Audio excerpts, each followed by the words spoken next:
You're listening to 17 Carat K-Pop.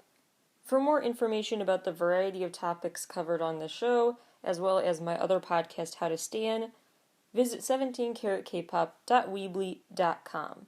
And if you enjoy this episode, please consider becoming a monthly donor to support my work and allow it to continue to go on and be free for all to access for as low as 99 cents a month. Visit the Support the Show link on my site's homepage for more information. Hello everybody, and welcome back to 17 Carat K-Pop. Especially welcome back to my fellow N-citizens. I am so psyched for their new era. The sticker era is upon us. The new album will be out on the best day of every month, the 17th of next month. And of course, in the build-up to that, we're going to have so many teasers, videos, and pictures released. I'm already just super excited and ready to break down and theorize and overanalyze every single detail. So I have lots of other unrelated to NCT content this week on the show. But really quick, right away, I want to make sure I release this mini episode because I am just bursting to talk about my theories so far, which obviously are still quite incomplete, but here are my working theories. It will be helpful if you have caught up on NCT Talk episodes. You can find all of them on the NCT Talk page if you go to the show site and click on episodes. Click NCT Talk in the drop-down menu. You can also find a Spotify playlist there with every episode of NCT Talk. Enough blabbering, time to dissect this stuff. The basic setting for the teaser is basically this workspace garage. Some sort of office basement of sort that basically it seems like the members have converted into some sort of loft with beds and nightstands in there. They very much are living there while they're busy coding, solving math equations on giant dry erase boards, cracking other codes, conducting science experiments of sorts. Lots of wires and gadgets everywhere. Let's break apart this basement office/lab bit by bit. On the shelf above one of the desks are a lot of things, but a few that seem worth noting are the robot dog, which is powered off. I have a feeling that will make a reappearance in a future video, anything robotic or machine-like. Some sort of recording device is there with a red square taped over one part. And the other thing that stood out to me was the rows of cassette players that are back there. Way back at the beginning of NCT 127's story, in Switch, Taeyeon really started the action by playing the cassette tape, by pressing play. It feels like this full circle detail to go back to. On the desk, there are a lot of things, but what stood out to me was the stickers that say, "Error, try again," because remember, those words were involved in one of the Resonance-era interludes, and goes with the whole video game aesthetic as well. The game controllers and computers with black screens that have lines of code on them. I tried to really zoom in and figure out what the code says, and a lot of it is impossible to read, but there are a few words and phrases here and there that the camera was not too out of focus to determine. So here's some quick techno jargon to take note of for later. Maybe it'll mean nothing later. Maybe these words are being used both in code here and a nod to some sort of theme outside of computers and coding. DW style means data warehouse style. XAML stands for Extensible Application Markup Language. UI stands for User Interface. HWND stands for Handle to a Window. And lastly, Take Focus Requested is a phrase referring to when you put your computer on quiet hours. Take Focus Requested, and now that the track list was just unveiled, right before recording time actually, it seems significant that one of the songs on this track list is called Focus. Some symbols scattered across the room that seem notable include fish tanks, because remember those were a big part of the set for the Yesterday video. Those were also a part of the story in We Go Up. Different subunits, but still NCT symbolism. The orb type of structures that we see in past videos from NCT Dream and NCTU, as well as Taeyeon's video for Long Flight, and now Taeyeon is once again next to some orb-type structure. I feel like that's sort of like a control box there are rows of cardboard boxes stacked up on each other, and that is actually a scene in not overtly a nod to previous NCT releases, so much as a nod to just SM Entertainment songs overall. And remember, the SM cinematic universe is one gigantic cohesive universe. So I do think there's a connection that the wall of cardboard boxes has been seen in even one-off release videos like Baekhyun and Loco's collab Yun. Seems noteworthy that that wall of boxes is back. Since we're talking about hopping among dimensions with NCT, and I've noted in past episodes of NCT Talk, when attention is drawn to a doorway throughout various NCT videos, it seems significant, like you're jumping into your entry point into another dimension of the several dimensions they bounce between. And once again, attention is drawn to the door because it has a neon green backlight to it. The magazine Mark is holding up and reading is an issue of Sky and Telescope magazine, and the cover story is about Cygnus. Cygnus is a real constellation, and it actually gets its name from the Greek word for swan. Since we just saw the tracklist reveal, I can confirm none of the songs on this album are called Swan, but maybe what a swan represents, mystery or grace, is going to be a key word or a key concept they'll work with. What's also interesting and relevant to note about Cygnus is that it includes a lot of major things. It includes one of the brightest stars in the galaxy, and what's called the tail star, the most distant, what they call a first magnitude star. Tail star? I hope you thought of moon tail. So not just for the tail reference and possibly for the swan reference, but two other reasons why Cygnus seems intentionally a part of this scene. One is that some lyrics in End to Start bring to mind constellations, like connect the scattered points with a line, dance on the surface, and tonight, to start again, ready for a new fight. It's like they are literally creating and building and destroying worlds, drawing lines in the sky like they're Greek gods or something. Second, there is an X on the table made out of duct tape, like an X marks the spot situation. Part of Cygnus is called Cygnus X1, or X-1, and X1 includes some material that is credited with being the first to ever be officially categorized as a black hole. A black hole brings to mind what Win-Win got sucked into in Simon Says. He fell through the Matrix or something, to a new dimension. So you have the X in the picture, and an X nodded to through the Cygnus reference on the magazine, and then the black hole reference tied in there as well. One of the other things I predict will be more meaningful later, part of this massive collage of sorts of posters on the walls. And one of those posters is for a musical for the Neotown Boys, premiering September 9th. Now you may just think that's just a random number they chose, but it seems less random when you see, on top of one of the math textbooks, the calculator has the number 9 on it. The answer to whatever they put in the calculator is the number 9, and 9 is also the number on the poster. Now it feels less random. So I know the album comes out the 17th, but I wonder if then the 9th will get a special secret pre-release or something. Some more nerdy context that might help you out understanding this story later is that one of the words that is visible on the dry erase boards with all the math equations is capacitance, which refers to the ability to store an electric charge. They also have math equations on the board for rad_s, which means radians per second, refers to changing orientations of objects. The movement of planets seems like it's going to be a thing here. Now let's talk about the video teaser. It features Haechan with a video camera filming them in the dimly lit half of the video. Then there's a contrast drawn with the daytime, brightly lit version, and the split screen if you're basically playing Spot the Difference, in addition to the lighting change. The biggest difference to me is Haechan recording or not recording what they're doing, which seems to indicate that in the daytime scenes, the members are not necessarily aware they are part of an act, that they are being filmed, or they know it but they're not in charge of it. Whereas at night, they also have the camera and are actively choosing to put on the show.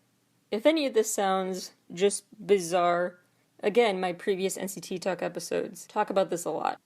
This is kind of a show within a show thing, is one of my working theories. Layered dimensions as well as layered perceptions of what's real versus an act. It's also noticeable that the person filming is Haechan, because I previously said keep an eye on his character because his character is the one who broke the screen in Cherry Bomb. His character is the one who keeps stopping in videos to stare up at the sky, like he suddenly has a moment where there's a glitch in the Matrix or something and he feels like, what just happened? I'm starting to register that. And then people around him may know he started to catch on because he was followed around by the group of hooded figures in Superhuman. He's also been pictured in the 2020 teasers leaning in the doorway. And like I said before, the doorways seem very significant here. He also seems like a significant character to keep an eye on because he's reading the paper in one of these teasers, and the paper is upside down.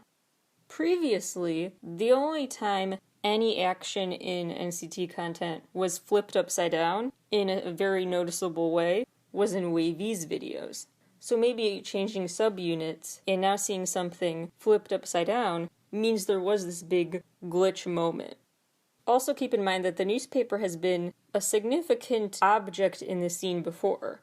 In the Raiden video, Ji-sun was reading the paper as it broke in half because a flame moved down it and burned it. So the news is either on fire or upside down. It just feels like a newspaper is a symbol to keep your eyes on. Some of these details I find significant now may pan out not to be, but that's what's the fun of a mystery, right? Finding the clues and deciding which leads take you somewhere and which lead to a dead end. This decoding is just part of the fun for me, even if I'm wrong. Anyway, so pay attention to the words error, try again everywhere, as well as nods to video games and filming or not filming the scene, the cassettes, the recording devices, objects that have appeared time and time again, which seem more symbolic just for appearing again, not necessarily for what they are, like the row of boxes, the orb type thing, and fish tanks. Note the doorways that are emphasized. The time travel element, we see baby pics in the background of one corner of the room, which further adds to my thought that time travel is a part of they're messing with the space-time continuum here. Something might come out September 9th to keep your eyes on. And X marks the spot ties back to that Sky and Telescope magazine issue. They're basically on some sort of star-studded intergalactic adventure. And the fact that they keep warping space-time continuums, different levels of existence and stuff like that, it brings me back to what I said in NCT Talk Volume 7 about retrofuturism, a concept that incorporates two main things: the past as seen from the future, and the future is seen from the past. Furthermore, the NCT interlude that's called Past to Presence features the words try again in it again, which we're seeing again here. So the gadgets, the newspaper, orbs, boxes, fish tank, recording devices, doorways, the number 9, references to the passing of time, references to changing a space-time continuum, references to outer space, and going on a mission of sorts to find what X marks the spot for. That is all worth remembering, I think. And bringing home the importance of setting for their story is the fact that the last times we've seen them have the office setting be a key part of their videos, aside from regular, although that would also be noteworthy for the regular to irregular dimension crossing, but aside from that, I'm thinking about Boss and Simon Says, the video when Win-Win fell into basically that black hole. So those are the notable objects, words, and numbers. As for their wardrobe, one of the teasers shows the members in clothes from a Raf Simons line. The theme of that line was called Teenage Dreams, and some of the movies overtly cited as inspiration for the Teenage Dreams clothing line were Nightmare on Elm Street. Any reference to nightmares or dreams gets my theory brain going. And it would also explain why NCT released that Horror Night YouTube video recently. Why Halloween in August? They're going for the Teenage Dreams and Nightmare on Elm Street connection. The movie Disorder was also cited, goes with that irregular theme. Barbarella was cited, a sci-fi film based on comics. In other words, a live-action movie based on a 2D world.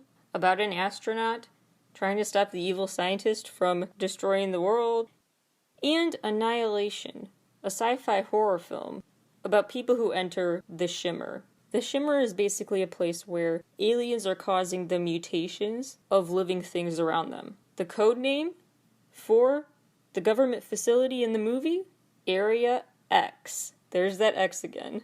And it would further go with their theme here because they're debating to the end if the Shimmer the whole time should be described as having destroyed something or should be described as having created something new. How do you define that chaos? And it could go in an extremely different direction. That weirdness about defining what really happened, that confusion around states of consciousness and your construction of reality, that's been NCT's story all along.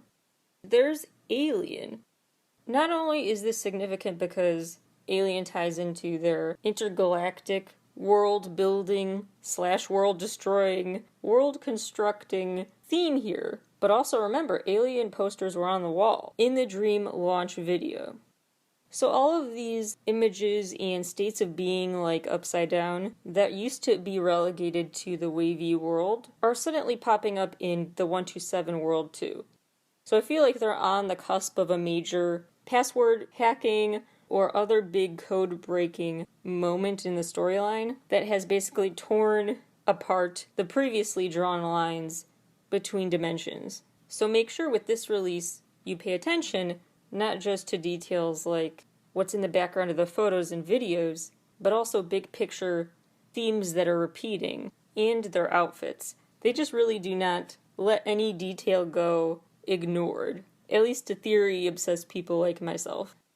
Now, if you are thinking, all of this is just me making connections that are all just coincidences, I've been hesitant to speak this into existence because, I don't know, I feel silly for dreaming so big, but you know what? At this point, I recently did the math, and I have made a total of about 150 hours of content for my podcast, all on my own, each minute painstakingly edited and worked on. All me, I don't have a crew, it's just me doing this show, working basically dusk to dawn every day on it, trying to make this happen for myself. I've also repeatedly actually reached out to NCT's team, and my interview requests have not been accepted yet, which is not a surprise because I'm working from nothing really to build up my credibility. The point is that I'm going to speak my dream into existence, even though it sounds silly and far-fetched right now. I am a massive N-citizen, and I'm hoping I'm proving that. And someday, let this episode be a staple in time that I can look back and listen to after my dream has come true and think, look how far you've come, your hard work is being recognized. Whether it's this comeback or not, someday, I am going to get to interview someone from NCT. At least one member. That's one of my big goals. And you know what? Just speak it into existence and see what happens, right? So anyway, I say this because if you're wondering, do any of these things make sense? What am I saying? Is it all just a bunch of whatever? Well, I could ask them, and someday I will, so stay tuned to find out what they have to say someday. And continue to support the show to help me get to that point someday. Anyway, the point is, this comeback has already provided a ton of interesting possible Easter eggs for me to consider and analyze, possibly overanalyze. But if you've listened to previous NCT Talk episodes or read my essay about them on my site, you know why the world of NCTs means a lot to me and is so fun to do deep dives about. So, not gonna apologize for being so overboard, but anyway, done with the rambling. I'm just super excited about this comeback, and probably it shows. Alright, I will have a much calmer presence on the show for episodes coming later this week, so stay tuned for those. Also note that you can pre-order the album sticker already, with different types of merch packs, one with socks, one with a pop socket, a dad hat, t-shirt, etc. And the album cover shows the members staring off and walking in some different directions, which reminded me of Super M's tour posters, so maybe there's yet another SM Cinematic Universe connection there. Anyway, also stay tuned for the album drop Friday, September 17th, and probably a ton of USA press coverage as well, because when K-pop artists release new music on a Friday, that usually indicates it's a release with a heavy USA promo and chart focus, so get ready for that. Alright, those are my notes for the day. Thank you all for listening, and I will talk to you all again super soon.